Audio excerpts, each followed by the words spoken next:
I was in the woods. There was a man chasing me. And no one believes me.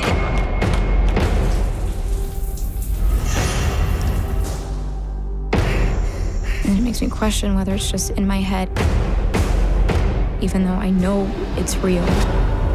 Hola chicos, ¿cómo están? How are you? Good, how are you? I'm very, very excited to talk to you because I really like the movie.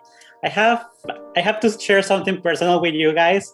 My grandma suffered of schizophrenia, so I know how difficult it is. And I love how the movie is not an exaggeration. It's like that. So good job. It was great.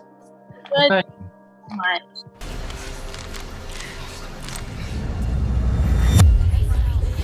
Are you okay? Mm-hmm. And Madison, can I ask you, why did you want to tell the story of Rain? I more than anything, I think it's a conversation that needs to be held more and more, and just, talking about mental health and schizophrenia, even just, as what it is, it's not portrayed very often in film and television, nor in the way that it should. So when I read the story, as far as just the interpretation of Rain and what she goes through, I'd send it over to friends who also, deal with some sort of psychosis. And I was like, is this accurate? And of course they said yes. And as soon as I knew that, I knew it was something that I wanted to be a part of, and a story that I wanted to tell. Though it was extremely challenging. It required a lot of research and a lot of hard work, but I think I'm proud of it. I'm proud of how it turned out. You did amazing. It was really good. You're telling me that your neighbor kidnapped a little girl and has her chained in her attic, right? Do you I realize just how need that you to sounds? trust me. I do. All right. And Israel, can I ask you, what is it about you and horror movies and blondes? That's a good question. I kind of trip into these genres, and I'm happy to do them, and they're a lot of fun.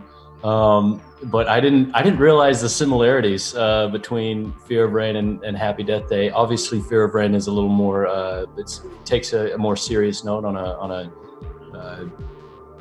touchier subject that isn't talked about as much as it should be. And Happy Death Day obviously is a bit of a mind-bending Groundhog Day. So there are some differences, but it's fun playing both. But I really enjoyed kind of tackling something that was a little more meaningful, and it wasn't as comical, if you will. Still quirky though. No, I love Caleb. I think that he is a reminder of compassion, that we have to be kind to when we don't understand what other people are suffering. And I think that he's a great character.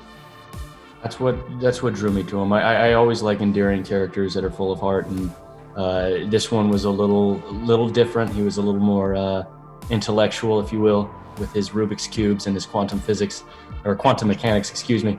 But I feel like he was able to kind of push himself to the side and really focus on what Rain was going through and trying to understand that. So I love that about him. Do you think it's possible that you might be projecting your own fears?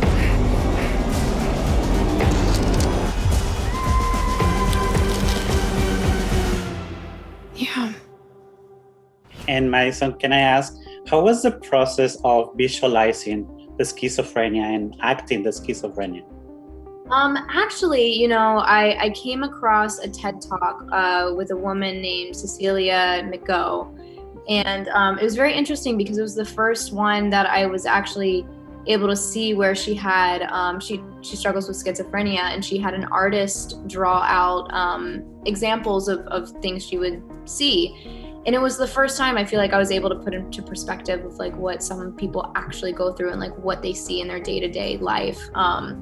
So that was extremely helpful. I feel like that was kind of the interview I watched that made everything click.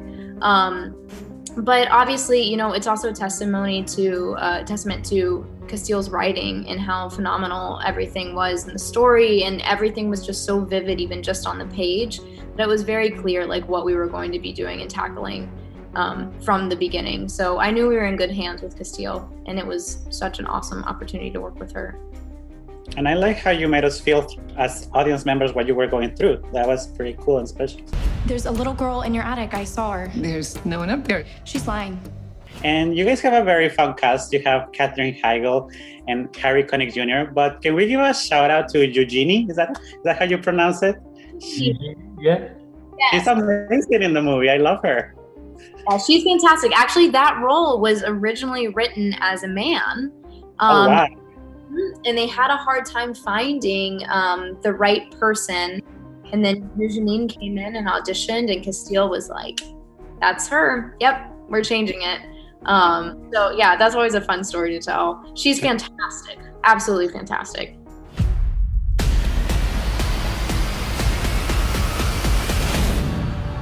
Your mind is just playing tricks on you. I love the movie, and I love, again, that it reminds us to be kind to each other and to take care of each other, especially right now, right? Especially now, yeah. Thank you so much, guys. I can't wait to share the movie with everybody. Thank you so much. Bye-bye. Bye. Have a good one.